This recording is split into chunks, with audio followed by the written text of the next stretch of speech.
अगर आपसे बोले कि रसमलाई घर पे बनाना है तो सबसे पहला टेंशन ये हो जाता है कि अरे छेना बनाना पड़ेगा। फिर वो छेना सही बनेगा या नहीं बनेगा, चुई तो नहीं हो जाएगा, या छेना फटने तो नहीं लगेगा। तो इन्हीं सारी प्रॉब्लमों को सॉल्व करने के लिए आज मैं आपके लिए लेके आई हूँ बिना छेने की ये रसमलाई की रेसिपी, जो कि मैंगो फिल्ड है और बहुत ही कम समय में बनके तैयार हो जाती है। तो इसे बनाने के लिए यहाँ पर मैंने 1.5 मैंगो लिया है और मैंगो को रैंडम कट कर लिया है, और अब हम इसे पीस कर एक पल्प बना लेंगे। तो इसको अच्छे से हमें फाइन ग्राइंड कर लेना है और पल्प तैयार हो जाएगा।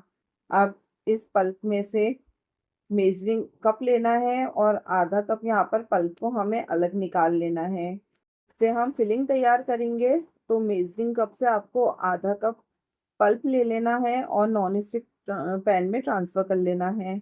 ये प्रोसेस को आप स्टील के बर्तन में भी कर सकते हैं, पर जब हम इस पल्प को पकाएंगे तो वो स्टील में चिपकने लगता है और काफ़ी वेस्ट हो जाता है। तो नॉन स्टिक बर्तन में बिल्कुल भी वेस्ट नहीं होता है और हम इजीली इसे बनाकर तैयार कर सकते हैं। तो इस तरीके से पल्प को हमें मीडियम फ्लेम पे लगातार चलाते हुए तब तक चलाना है जब तक ये नॉन ट्रांसफर ना हो जाए और गाढ़ा ना होने लग जाए। तो यहाँ पर देखिए चलाते हुए पकाते जाना है। आप देखेंगे कि कुछ ही समय में जो ये पल्प है ये गाढ़ा होने लगेगा और पैन को हल्का हल्का छोड़ने लगेगा। इस स्टेज पे हमें आधा टी स्पून इलायची का पाउडर डाल देना है। इसमें इलायची का फ्लेवर बहुत ही अच्छा आता है और मैंगो के साथ इलायची काफ़ी अच्छी कॉम्बिनेशन होती है। तो इसे फिर से चलाते जाना है और अब इसे गाढ़ा कर लेना है। आप देखेंगे कि ट्रांसलूसेंट हो जाएगा और पैन को छोड़ने लगेगा। उस स्टेज तक आने में इसको टाइम लगेगा, 2 से 3 मिनट इसे लग जाएगा। जब ये एकदम पैन छोड़ने लग जाए तो इसमें हमने आधा कप मिल्क पाउडर डाल देना है। अगर मिल्क पाउडर ना है नहीं है तो कोई भी डेयरी व्हाइटनिंग भी आप डाल सकते हैं। और अब इसे दोनों को अच्छे से मिक्स करते जाना है। पहले तो आपको ये एकदम गीला गीला चिपचिपा सा लगेगा। जैसे ही आप इसे चलाते जाएंगे और मिक्स करते जाएंगे तो आप देखेंगे कि एक डो फॉर्म में आना स्टार्ट हो जाएगा और पैन को छोड़ना शुरू कर देगा।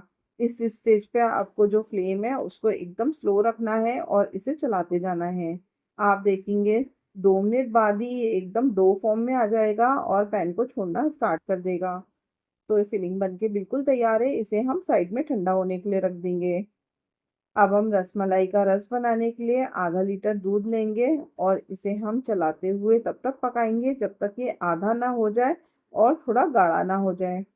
तो आप देखेंगे कि चलाते हुए 2 से 3 मिनट हो गए हैं। मैंने इसे फ्लेम को मीडियम टू हाई रखा था और लगातार चलाती गई थी।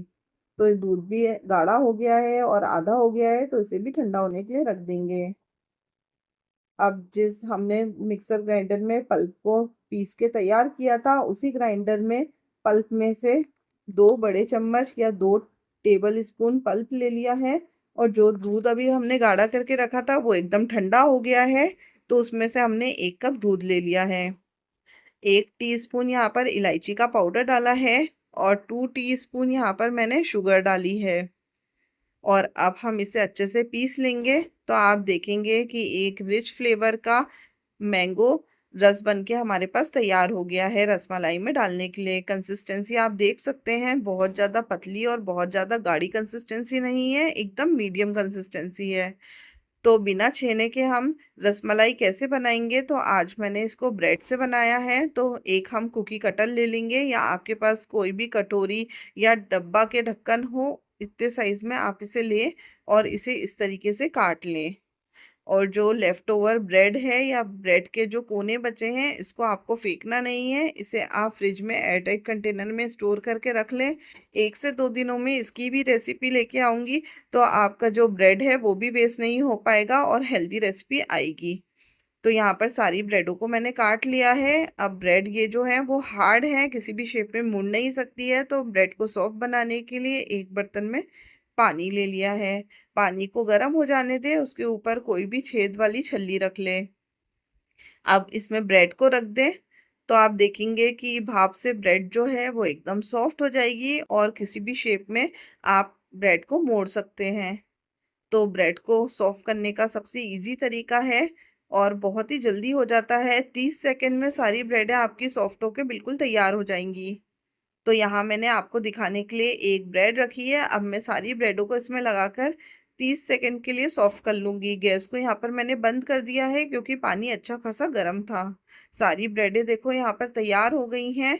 तो इन ब्रेड को जो सॉफ्ट हो चुकी हैं, इसको बेलन की हेल्प से थोड़ा लंबा कर लेंगे। बिल्कुल भी चिपकती नहीं है, जो भी आप शेप देना चाहते हैं बिल्कुल शेप में आ जाएंगी। तो इसको हम बेल कर थोड़ा सा बड़ा कर लेंगे और पतला कर लेंगे। अब आप देखेंगे कि ब्रेड मोड़ते वक्त बिल्कुल भी टूट नहीं रही है। तो सारी ब्रेडों को हम इसी तरीके से तैयार कर लेंगे और बेल के बड़ा कर लेंगे। सारी ब्रेडें बिल्कुल तैयार है, फिलिंग भी ठंडी हो चुकी है। एक साइड मैंने थोड़ा सा दूध लिया है। अब फिलिंग में से एक छोटा सा पेड़ा तोड़ेंगे और पेड़े को हम इस तरीके से फैलाते हुए एकदम पतला सा गोला बना लेंगे और इसे ब्रेड के ऊपर रख देंगे। आज मैं इस रसमलाई को गुजिया के शेप में बना रही हूँ। आप चाहें तो ये जो फिलिंग है इसको ब्रेड के शेप में आप इस तरीके से फैला लें और इसके ऊपर एक और ब्रेड रख दें तो आपकी गोल रसमलाई बन जाएगी। तो यहाँ पर मैंने एजिस में दूध लगा दिया है ताकि जो ब्रेड है वो आपस में चिपक जाए, और इस तरीके से उंगलियों की हेल्प से दबा दिया है। तो गुजिया के शेप की रसमलाई का बेस बनके बिल्कुल तैयार है। इसी तरीके से हम सारे रसमलाई के बेस को तैयार कर लेंगे। बहुत ही जल्दी और यमी बनके तैयार होती है। बहुत ही जल्दी का प्रोसेस है। 10 से 15 मिनट में सारी रेसिपी बनके तैयार हो जाती है। मैं आधा घंटा आपको इसलिए बोल रही हूँ क्योंकि हमें दूध और फिलिंग को ठंडा करने के लिए भी टाइम चाहिए। अगर आपके पास बर्थडे पार्टी हो या आपके गेस्ट आ रहे हो, एनिवर्सरी पार्टी हो, किटी पार्टी हो, तो आप इस तरीके के डेजर्ट घर में बना के सर्व कर सकते हैं। ये हेल्दी भी है, क्विक भी है और सब काफ़ी इंजॉय करेंगे। अब जितनी गुजिया हमने बनाई थी उसे एक प्लेट में अरेंज कर दिया है और ऊपर से हमने जो मैंगो फ्लेवर का रस बनाकर तैयार किया था, अब हम उसे डाल देंगे। सारी गुजियाओं में अच्छे से चारों तरफ पोर करते हुए डालें ताकि गुजिया जो है इस रस से अच्छे से कोट हो जाए। और प्लेट में बची हुई जगह पे भी ये रस डालें ताकि जो भी इसे सर्व करे उसके पास में सफिशिएंट अमाउंट में रस आ सके। तो यहाँ देखिए, जब भी आप सर्व करें इसमें एक्स्ट्रा रस जो है कटोरी में भर के रख दें। जब भी आप सर्व करें ऊपर से 1 चम्मच रस ज़रूर डालें। और इसे गार्निश करने के लिए यहाँ पर मैंने पिस्ते को लंबा लंबा कट कर लिया है। इससे फ्लेवर अच्छा आता है, टेस्ट अच्छा आता है और रसमलाई की तो जान होती है। और ऊपर से कुछ मैंने केसर के धागे भी यहाँ पर स्प्रिंकल कर दिए हैं ताकि फ्लेवर, टेस्ट सारी चीज़ें अच्छे से आए। कलर आप देख सकते हैं, बिल्कुल रसमलाई का कलर आया है। होप आपको आज की रेसिपी पसंद आई होगी। मिलती हूँ मैं नेक्स्ट वीडियो के साथ, तब तक के लिए बाय।